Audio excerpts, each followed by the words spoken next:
Hello, everyone. Hi, Judith. How are you doing?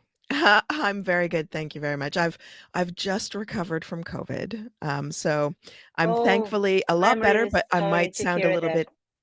bit. I sound like a six-pack a day smoker at the moment, but hopefully I'll be okay. Yeah, well, I understand. Yeah, I hope, it didn't really hit you badly. Thankfully, I know some people are anti-vaccines, but I had probably only about 12 hours of fever, and then I was just, coughing like a normal cold or flu.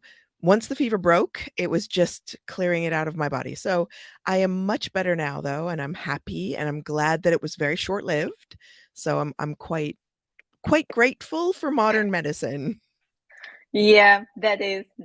I couldn't complain about the modern medicine too. Yeah, it has some really, really, well-established medicine, and so we kind of, living in 21st century is kind of having some benefits, right? Absolutely, I'm so The grateful. same about I'd Google, be right? Now you can Google out literally anything and try to cure yourself, which is we don't recommend doing, guys. But Yes, yes, please don't technically, do that. You'll die of yeah. 60 million diseases and you'll be fine. Okay, guys. Hello and welcome to our second episode of the SERP Show of the week. And so during this episode, we are going to discuss how to rank higher in search by a specific search term. And today we are going to discuss the search term best SEO tools. So I'm your host. So my name is Alex, and I'm the founder of Digital Olympus. And I wanna introduce you to our today's podcast guest, Judith.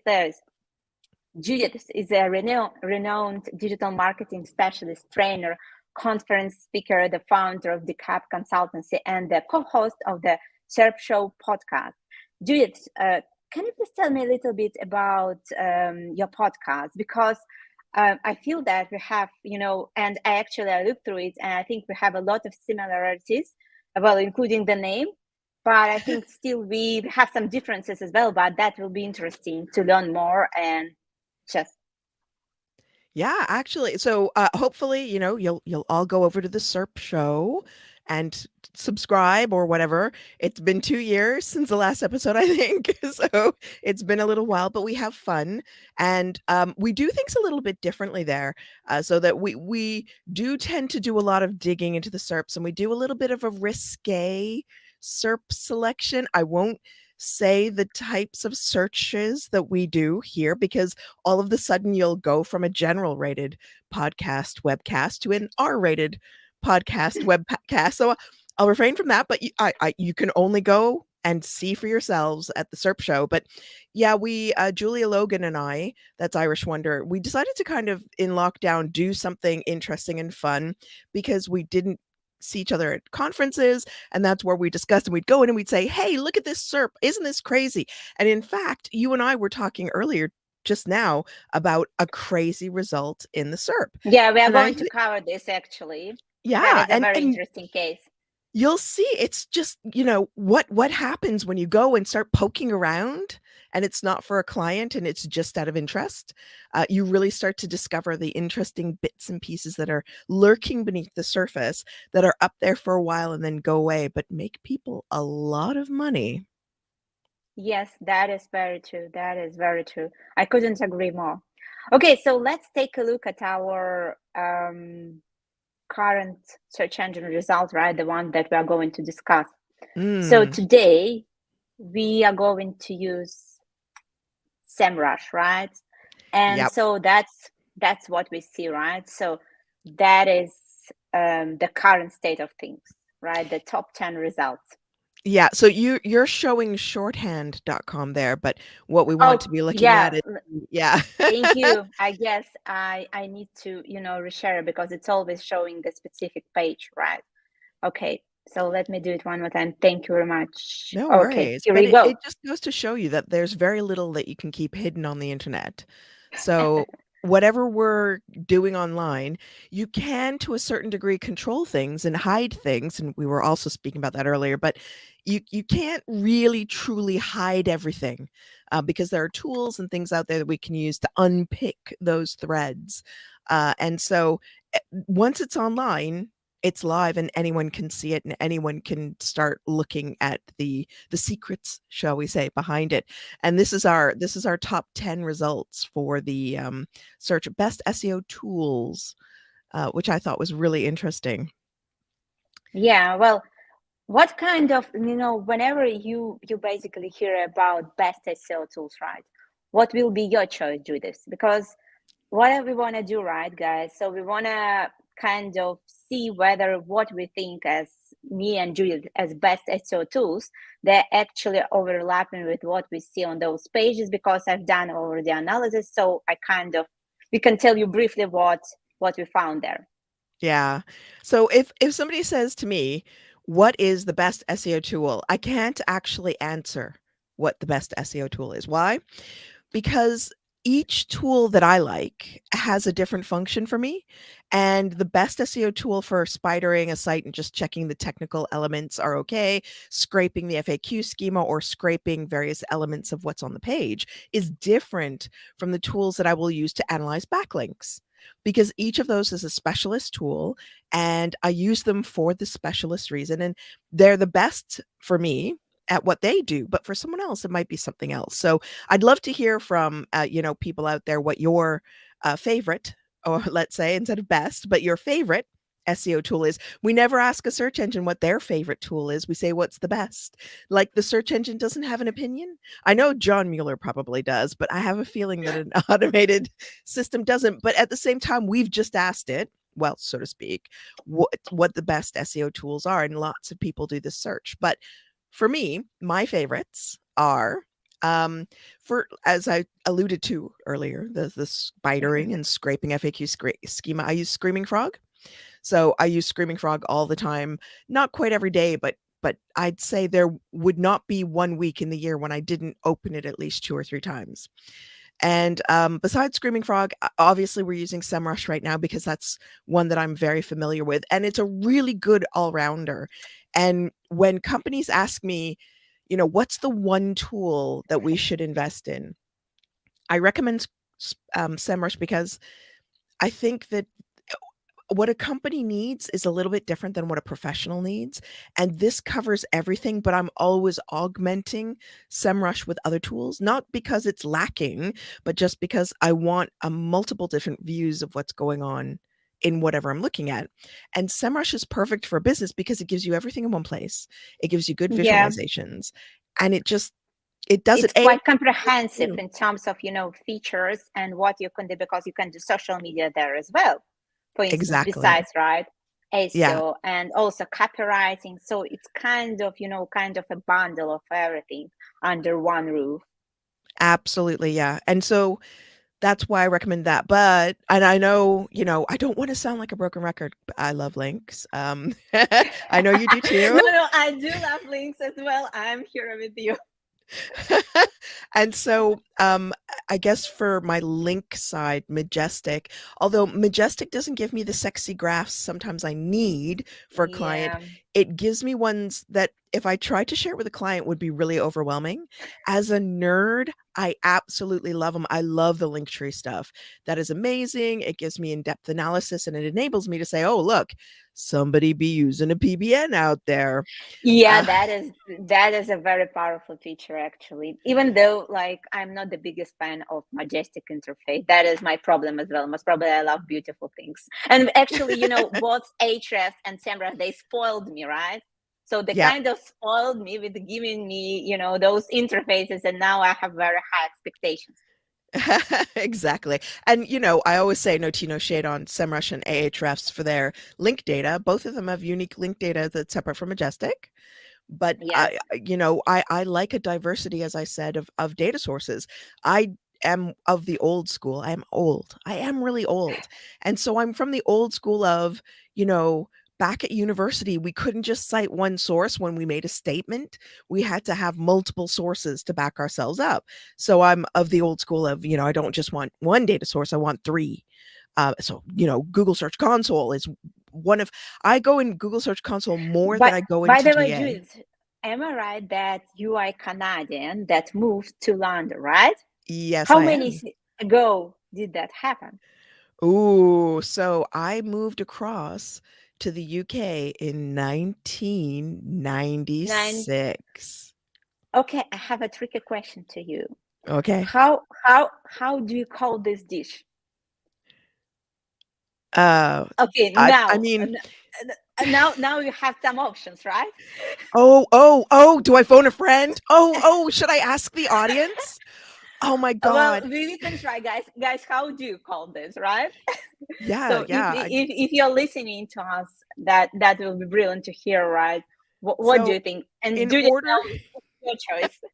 So in order for it to be poutine, it would have to have cheese curd and Yes. gravy on top, and the gravy melts the cheese curd over the fries. Oh my Um, gosh. Oh my gosh. I wanted this. I wanted this.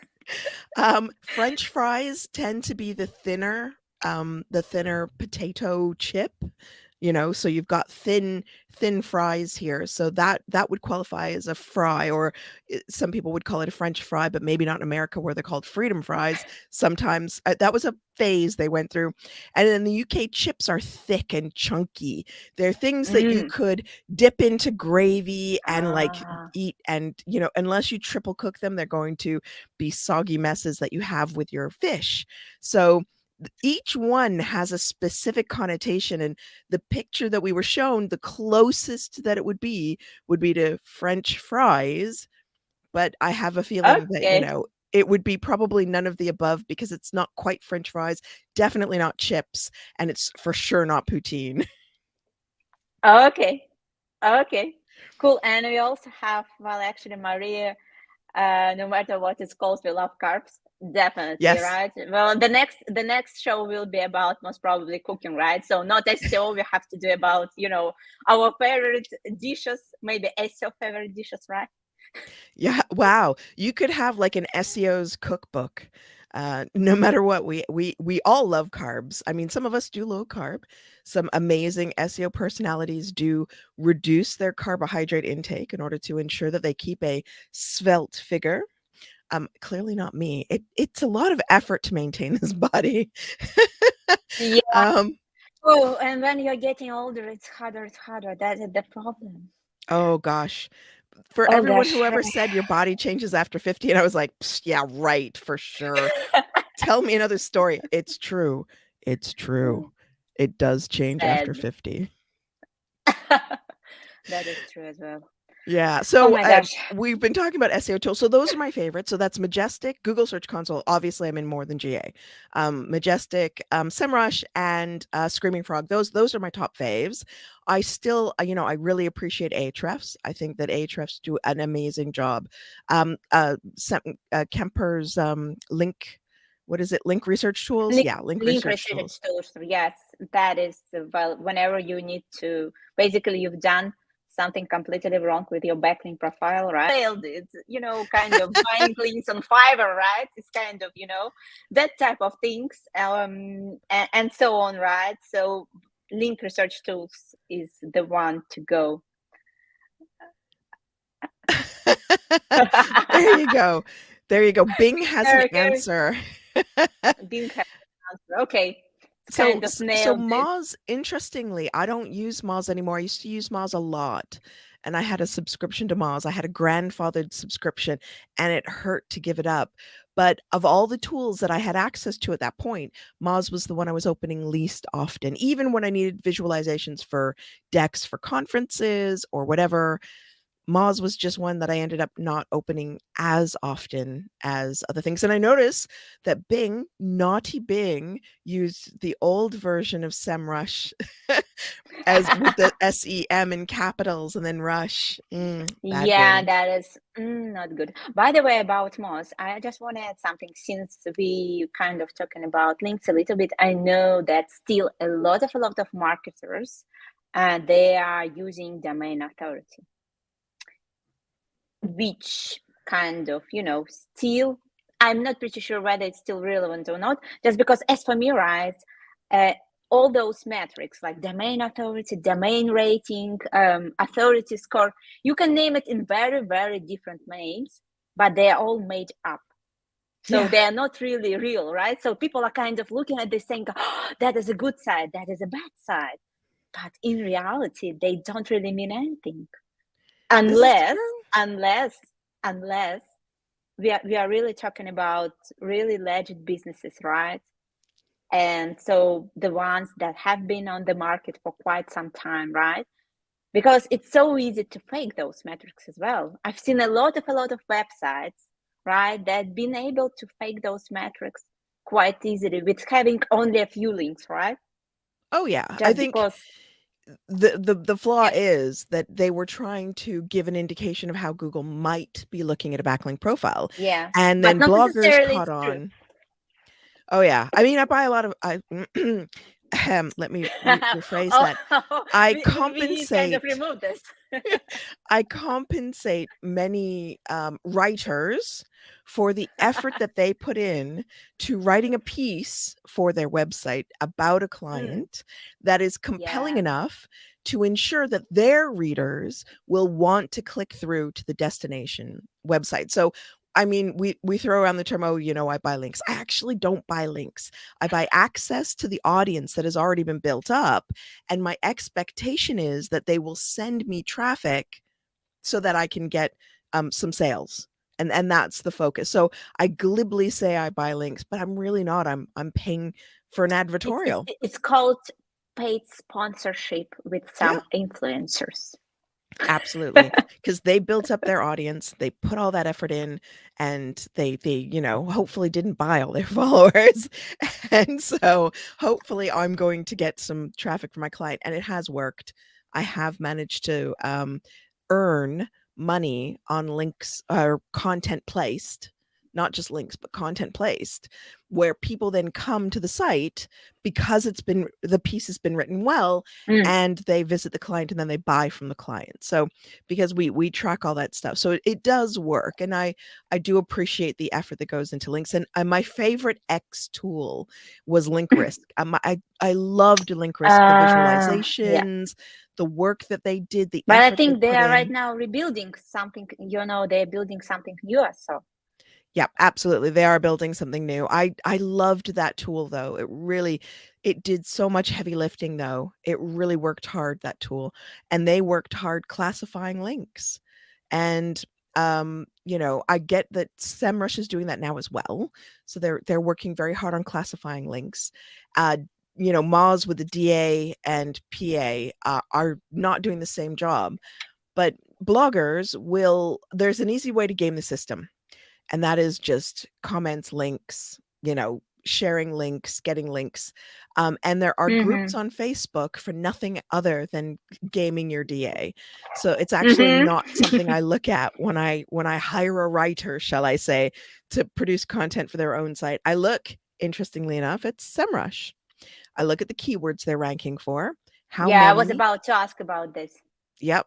How many are they relevant? So we can see here, for those of you watching along at home, so to speak, we can see here the number of keywords that any of these sites, any of these pages is ranking for. So if we look at the page or we look at a whole website, we can see what keywords it's ranking for besides the keyword we've just looked at.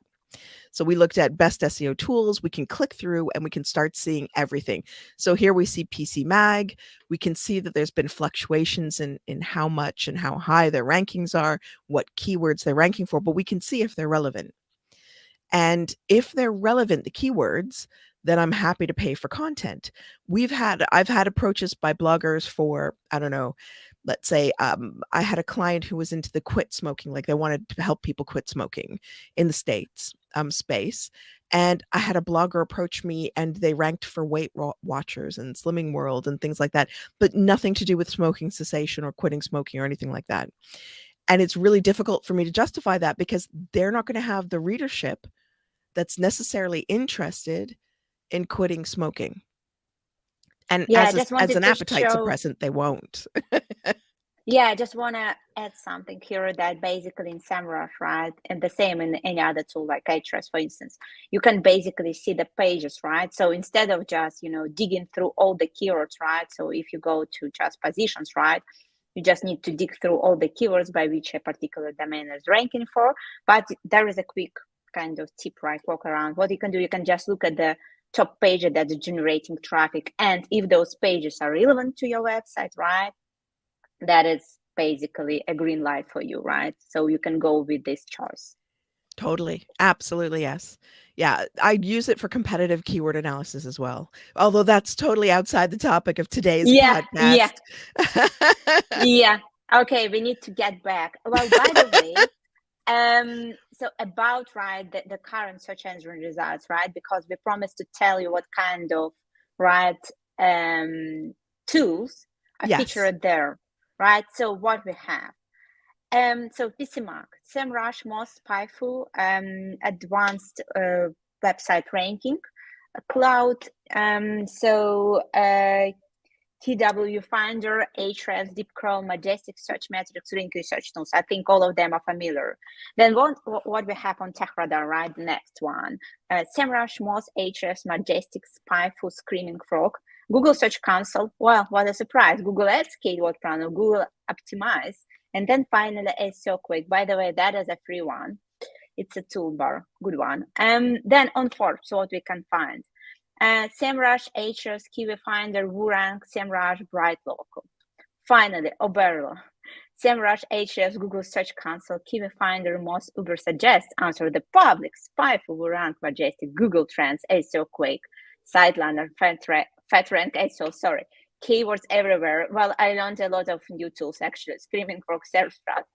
And finally, the biggest list goes to HubSpot. So we can even, by the way, open them, right? So you can see, right? So what they have. Oh, hold on. I guess I just need to click over there so we can. Okay, it's going to open. I need to, share this step as well. Okay, you see it, right? So this one, that is a quite long one. I'm not going to list each and every because I don't really know. Do you know this one, for instance, Judith? Just wondering.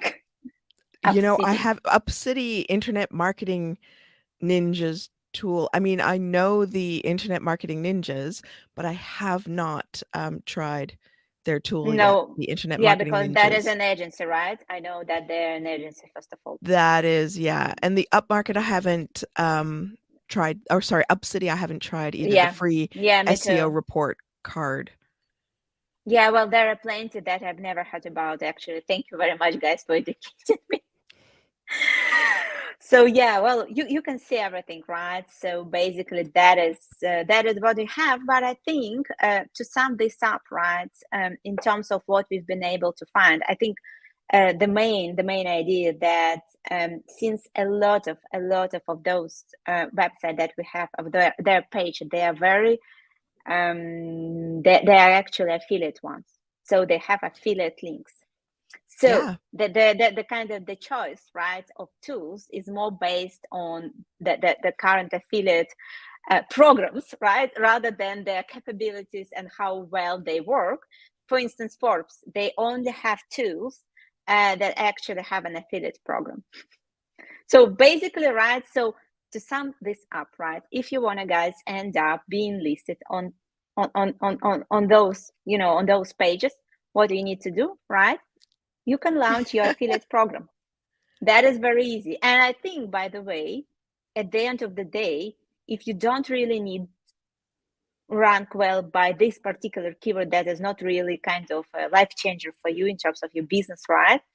Then a workaround is really to kind of, analyze those pages and try to understand why those tools ended up ranking there. So we've done some job for you, actually.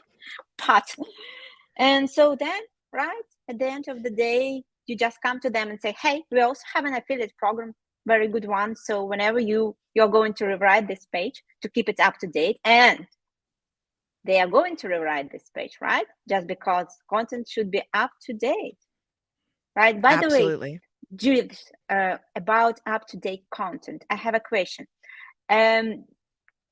how, to your clients, and just on a general note, how often do you recommend rewriting pages, right? So rewriting them, especially the one that are generating, a lot of traffic back to business. I don't think that you should be rewriting them too often, but the content needs to be relevant and useful. So if once a year, all of the content on one of my client sites is rewritten because it's in a cycle. On a client that I just finished with, they are a content site. So their site is they are a publisher. Their Okay. content has it's not on an annual cycle because the evergreen content on one client, it's not necessarily it's a smaller amount than 15,000 articles in one section. But in the 15,000 articles in one section alone website, the publisher, what they do is they look at how the article is ranking, what keywords it's ranking for, the potential to pull in more traffic by updating the rankings or updating the content and improving the rankings. And that's how they determine whether or not they're actually going to go in and change the content. So I with one client where it's mostly evergreen, so the purpose of that content is to pull in but sell something else, it's once a year. For the client where their job is content, it's based on potential. Yeah, like well, traffic potential. I would say, like, on a general note, I think it's quite important to track all your pages in terms of any changes, right? Especially negative ones, because that might be a red flag, basically, that your page is no longer up to date, right? So it's no longer basically matching, because sometimes there is also one more thing, the changes of user search intent, because Google becomes more educated in terms of understanding what it is and what it that, and sometimes you might see a significant decrease in your traffic just because you are no longer matching the other pages that are better in terms of explaining things to users, right? Targeting better keywords in their titles and so on. So sometimes it might be a combination of factors. By the way, I think that go ahead. Yep. No, you. I was going to say, I think that we get too tunnel visioned with the things that we look at sometimes, because as SEOs, we're so used to our metrics. We're so used to looking at a subset of elements that go into ranking a page and potential for traffic driving. But it's when we think about focus on the money and look at what drives money, and then look at what things that we can change, it really refocuses us, and we look outside of our traditional set of tools and ideas of what ranks and how things rank and why they rank. And I put down some notes on, well, why does this rank? And when you really start thinking about all the potential signals, it's interesting to think outside that box. But then, the focus on money, the focus on money should be the first focus. Yes, I couldn't agree more. By the way, talking about dates, I wonder, right? And I just want to, I think I need to stop to share my screen one more time. So whenever I was looking at the current search engine result, but here it's not really visible. So let me share the same from Ahrefs, just because we are going to see page titles, and right now it's quite important. So I'll just sharing my screen. Sorry, I'm so sloppy. Need to practice more. It's kind of I mean, I know what's coming up, and I love your point, and I'm really keen to talk about this point, because I think it's a really important point. So I know what's coming up, everybody. I'm really excited because I know what's coming up. Okay, so that is very much it. Okay, so now we have Ahrefs here, just because, right? I want to share something, right? So you see, all the current pages, they have the year, right, in their page titles. And there is one page that's from Oberlo, right? They forgot most probably to update the year. So, well, first It's in the question. rotation though, so I looked at the date, and the date is it's not quite a year yet. So I think on March 19th or something like that, they'll be updating the year. Yeah, but I wonder, like the first question, do you recommend, right, using the year in page titles? Well, do you think it's a good strategy? It's a bad strategy? Maybe it's a controversial one? Well, for example, if you're a publisher and you have 15,000 pages, it is going to be a pain in the butt to have to run a script every January 1st to update the dates in everywhere. And you can't just update the dates. You've got to check the content. Somebody pointed out something on Twitter about 2 or 3 days ago where the article was updated for 2023, but the content, I think it was Morty from Wix, the content was super out of date. And in fact, Morty posted a picture of the Trust pilot for Wix showing that it was 4.6 or something. So the information in the article was completely wrong. And you can't just change the date.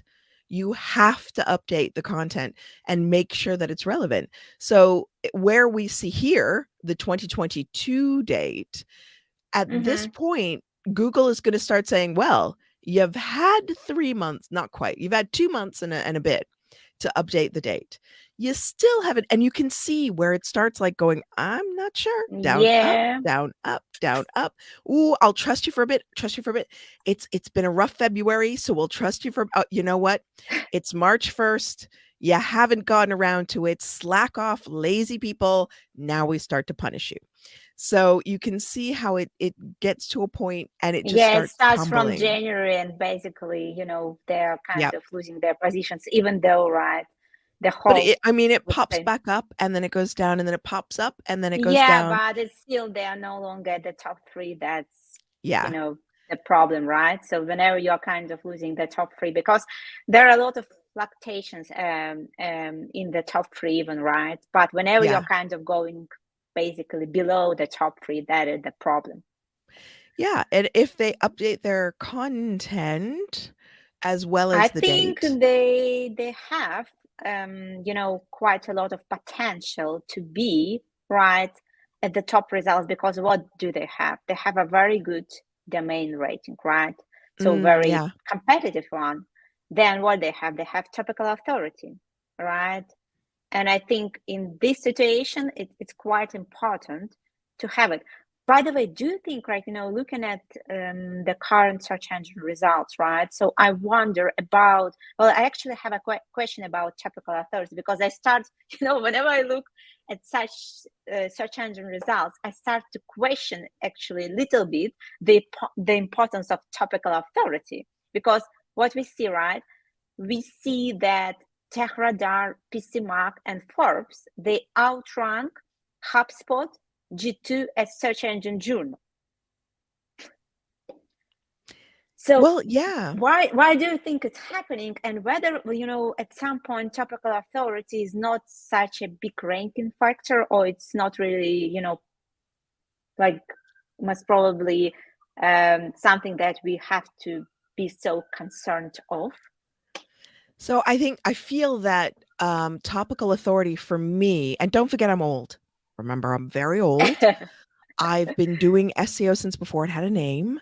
I remember days when affiliate programs, you had to write your order out on an order sheet, and you had to put the affiliate code on the order sheet and mail the order sheet in. I am that old. I am from the days of the internet before we had online internet, transactions. You could see the stuff, but you couldn't buy it online. You could call up and pay for it by credit card. Oh no, you just need to, basically, we have a client, right? I think we can name them. They are one of the listings in US, right? They are called Vivind. You still can't buy their product on their website. You can't? You can't. Oh my God. I told them, we've been working with them for more than 2 years, and I've been telling, starting from the very beginning, that they have to let users actually, close their deal, just because it's going to create long clicks and so on, just because I think they are ranking extremely well. They have a lot of traffic, but it's kind of, on a plateau. So it's not really changing, right? So it's kind of all the same. And it doesn't matter what we are doing, right? It's more like we are kind of fighting for the same traffic. And I think the main problem with that, right? They are not really keeping up with the trends, most probably, like, right? So, all their competitors, right? They are loading Because their users. buying So online is just a you don't trend. really need to go far away, right? Wow, that's hard. Oh, wow. So, yeah, I have to admit that that would be difficult on me. I'd be twisting the arm of the devs to try to just sneak in a call to action button that would at least let them leave an email address or a phone number. But Oh yeah, no, they but they we have this. can do that No, they now. have this, but that is basically not really, kind of helping them to solve the No. main problem, right? To operate as an e-commerce store, because their product is not so expensive. Wow. So they really should have a conversion on the page. Because most home alarm systems are quite expensive. So I'd rather convert on the site, because the moment I have to go away, we talk about friction a lot. The moment I have to go away from the website, you're creating friction. And the more friction you create in the sales cycle, the more difficult it's going to be to convert the Yeah, it's person kind of, you cut the sale afterwards. funnel. Yeah. And so Yeah. most probably whenever I'm looking for, let's imagine something happened right in my backyard, and I'm looking right now for the home security system, and I'm ready to buy because I'm scared and I just need it, and I'm kind of, ooh. But then, right after even a few minutes, like 10 minutes, 15 minutes, I am no longer in the same state of mind. That is the problem, right? And Yep. now I can sit down and start looking for the best solution, analyzing them, so on and so forth. Yep. So, Exactly. that is the problem also, because the decision making process Yeah. nowadays is kind of happening within a few seconds, even, right? Yeah, and you're out of that stress moment, so you're not gonna convert as readily as when you're in the stress moment. So, it's a shame your client can't take. I mean, obviously, we're now talking about people in stress moments and leveraging their psychological state to, make a sale, No, which, that let's is say not it's right. not an appropriate thing. But, yeah, I think topical authority, to go back to where we started, Yeah. topical authority, especially, nowadays, it's very different from what I think the way we should be thinking, because I was there when we started to see the shift in signals. So I remember Hmm. when we got a lot of signals back then, and we still do, from not just the links that were on a page pointing to a website, but not just the anchor text of the link, because Hmm. um that's become much more dangerous, shall I say. But Hmm. what we wanted to do was find a way of educating Google and others as to what the landing page, the target page, was about. So Google started looking at the keywords, or like the phrases around the link. So you could use click here, and by putting the keywords and important content around the link, it still cascaded the topical authority. Now, in addition to that, Google looked above and below the content, and this is before the days of like Chat GPT, GPT-3, 3.5, et cetera, et cetera. Hmm. So this is pre really smart deep learning and machine learning, and it's Hmm. still able to analyze it, because 12 years ago, Google, or longer now, 15, 17 years ago, Google was buying PhDs, as in they were hiring people Yeah. with PhDs to come in and do language analysis. And this is Yeah. where the context from the page that the link is on to the landing page came from, was contextual language analysis. Then Google's also looking at the page itself and whether or not it fits into the section of the website that it's in, as well as whether that section of that website fits into the overall theme of the website. And all of that comes together to cascade the topical authority from the origin of the link to the target page. Now, repeat that over and over and over again for all the links that go into the page and the Yeah. site and the whole site in general, and that's your topic. Now, that's not one topic, that's multiple topics, and it's why Google's ability to answer a nuanced search like what percentage of cocoa is the best for Trinidad beans, to go Mm-hmm. back to my chocolate roots. And Google will have a bash at answering that, but 12 years ago it couldn't. However, it could have a bash pulling out of that the key important words and looking at the topics. And I think that topical authority, we can't just think of it as a topic like computers or the internet or Mm-hmm. whatever, like we see in Majestic.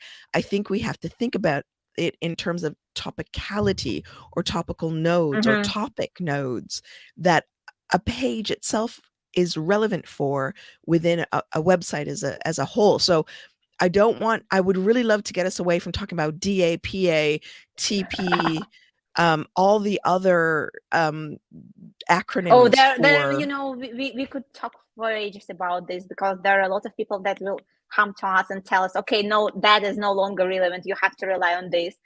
Yeah. And especially, you're going to have the most challenging conversations with people that really buy links, because they have, always 100 metrics that they're looking at.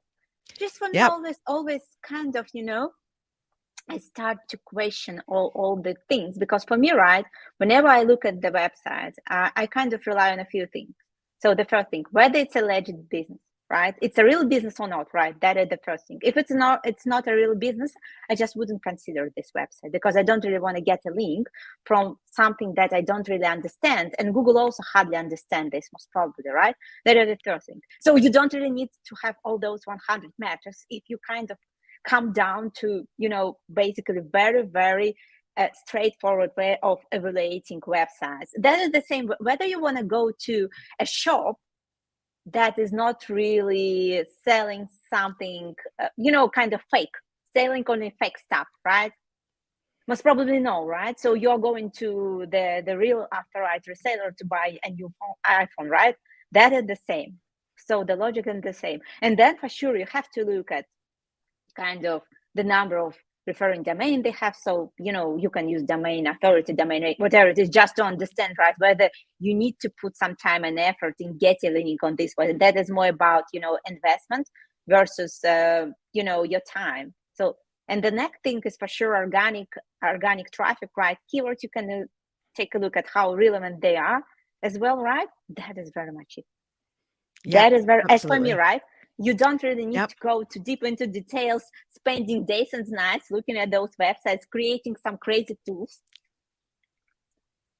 Yeah, I think people get hung up on one metric or one thing and think it's the be all and end all. So for topical authority, I don't think that we should pay too much attention to it, especially when we're looking at search rankings and saying, why does this rank above this when this is for computers and this one is for food and drink? And that's actually what this search result is about, because, machines wrong as well. But do look, as you say, do look at the topic and just see if it's relevant. And it's a quick and easy check, but don't get hung up on it. But that was one of the things that I was looking at, because we were looking at the SERP, and one of the things I was looking at was that search result, and the number one search result really confused me. Yes, Because I want to share my screen so everyone can see it as well, right? So yeah, we I are don't know, talking about maybe this some of the viewers, maybe it occurred to them that there was a discrepancy, not a discrepancy, but there was a difference. The best SEO tools in the world. Have they changed it? 2023. There you go. Yes, that is. So Here you go. this article has it has a number one ranking.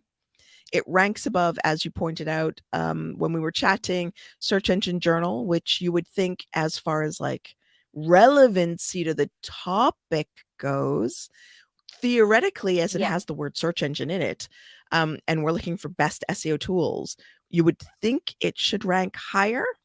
But this one is the one that actually ranks top. And it really made me wonder, well, let's dig into the stats. And I looked at the stats and I was like, 7 backlinks. Yeah, but even though I think this, in my understanding, right? So this search engine result is actually, Google is heavily relying on the number of backlinks, obviously, right? So domain, authority over, let's say, like kind of topical authority, whatever it is, for sure. Keywords, right, in both, by the way, URL and page title, because if you look at some of the results, some of the websites, they are not really targeting best SEO tools in that way, and they have low priority, and that is also a rank in this particular, sometimes it doesn't mean necessarily that is always like kind of, you have to put the same keyword in your URL. Sometimes it's fairly enough to put it in page title, but in this concrete situation, right, it's kind of a combination of those things. And as for this website, right, because we've already had a brief chat with Judith about this one, because I also dig into, some details, because I was curious, right? So how it might have happened, most probably. That is the main question, right? How did we end up having this website that, have you ever heard about this website, Judith? Let me ask you. I had never heard of this domain before I looked at the SERP.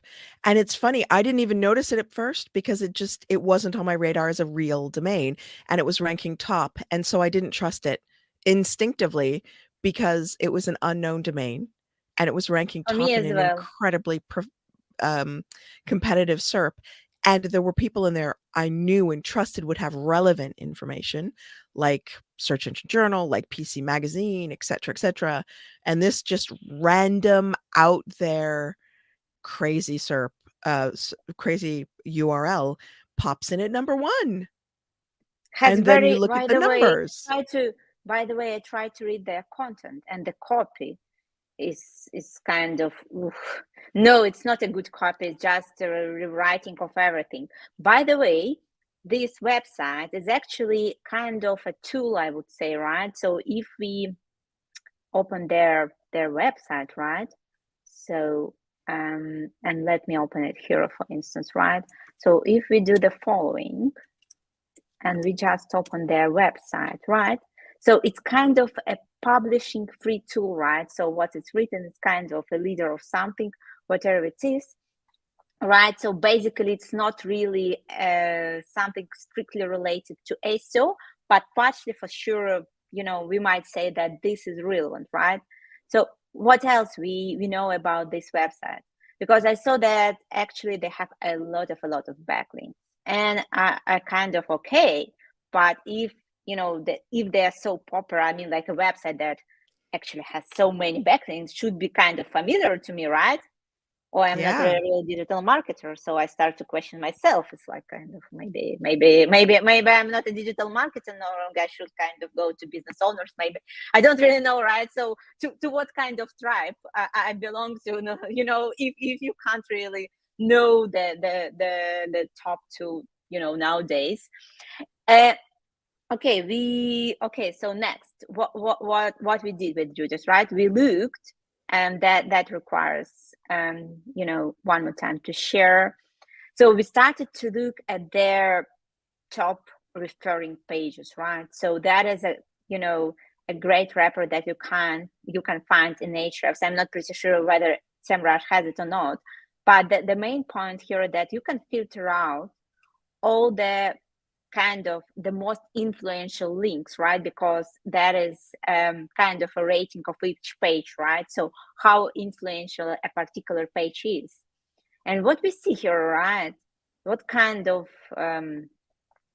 made me kind of, most probably feel that is not right, or kind of starts to feel that something is wrong here, is that we have a lot of links, right, coming from images, right?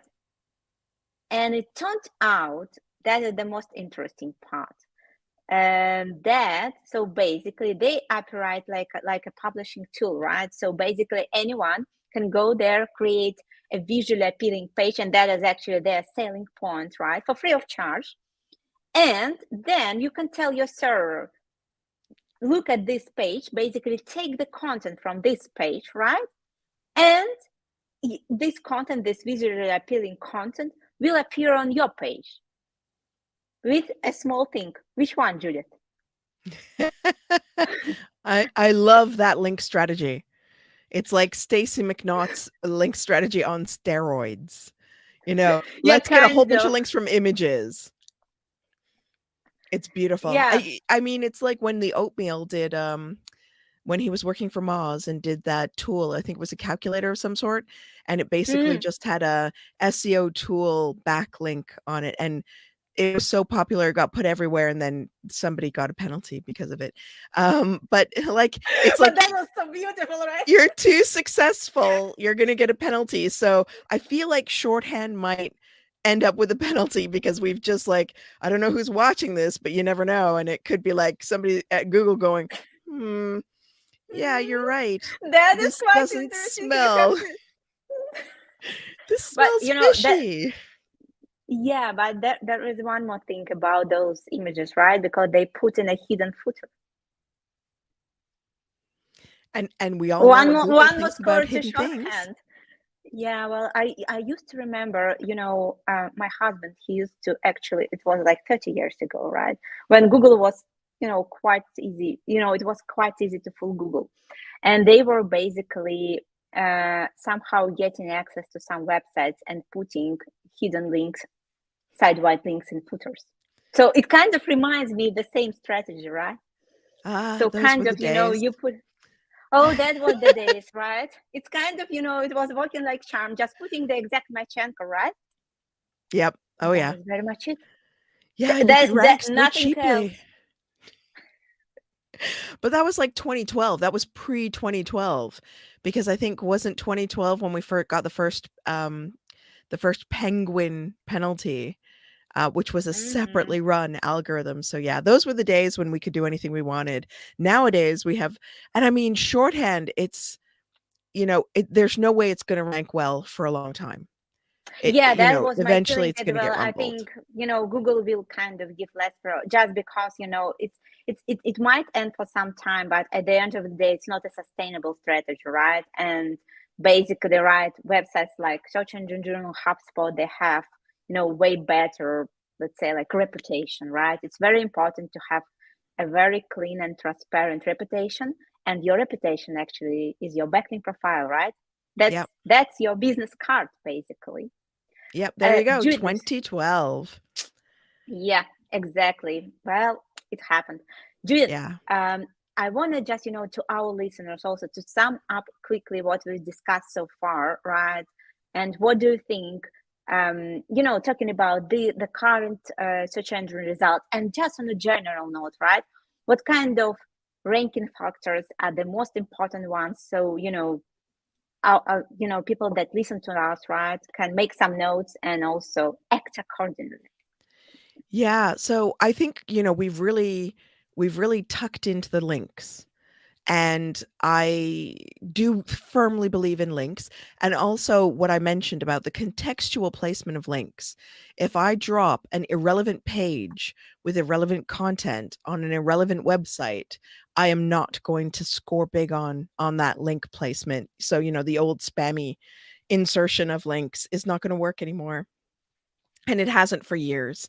So the quality and relevancy of the content that is linked to on the website is really important. I think the value that the content brings, which is why you can't just change the date. You have to refresh and update the content. It has to there, and don't forget Google has the historical record, as does archive.org, but Google has a historical record of what was on that site. Yeah, So it your can snippet, easily your see. index page. Yep. Yeah, so Yeah. it's quite easy to compare them. Yeah, and So they have changing a the date won't save you.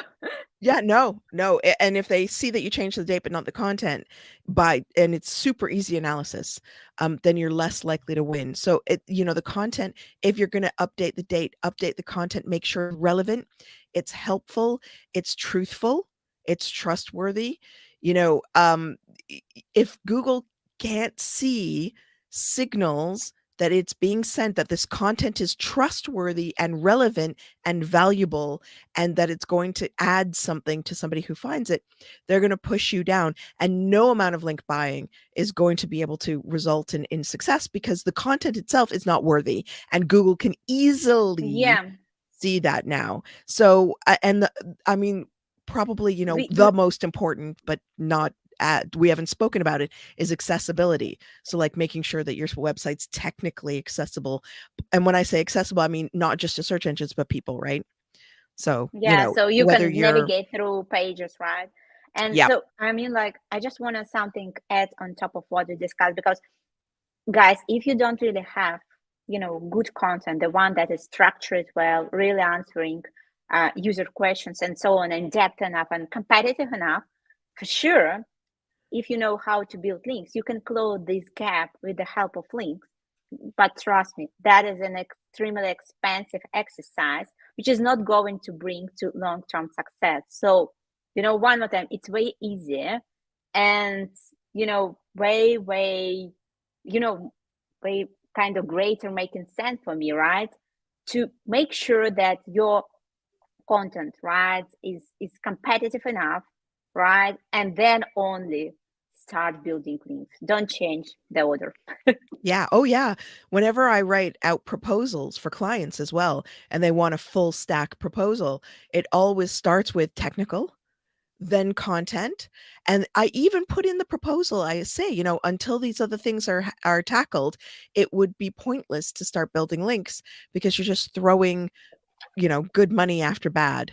So get these things fixed, then build links. And I am 100% firmly behind building links, but to relevant content for relevant reasons from relevant websites. And I told Alex off camera earlier that while I say I buy links, and I said to you, I buy the time of the writer and access to the writer's audience in order to leverage that audience to get them to traffic back to the Absolutely. client, and so that they'll buy stuff. And it works because we have sold stuff based on the placement of content on other people's sites. And I say as a short form, it's link building, but it's not. We're accessing their audience that they spent time building, and that audience then shops with the client. And I think that, you know, that's the mentality we really need an awful lot of the time. It's not just about placing links, it's about placing content that will lead to the click. Yeah, absolutely. Makes absolute sense to me. Yeah. Well, I guess we've already discussed all the key elements of the current search engine results, right? So we even kind of went above and beyond it. Like, we discussed a lot of topics, including French fries, and ending up with why topical authority is still important, but not in the way that, we've been kind of addressing it right before that, I would say. Thank you very much, Judith, for joining us. That was a pure pleasure to be here today with you. Well, it's always a pleasure chatting with you, so I can do it all days alone, being honest. So thank you very much for being with us. And for sure, happy Women's Day, ladies, for, the ones that are really building out their careers, right? We are kind of, bringing the right diversity, right, to the digital marketing community. And so, well, thank you very much for all your contribution. Thank you very Thank you much, so Judith, much. for being with us. Thank you. And everybody remember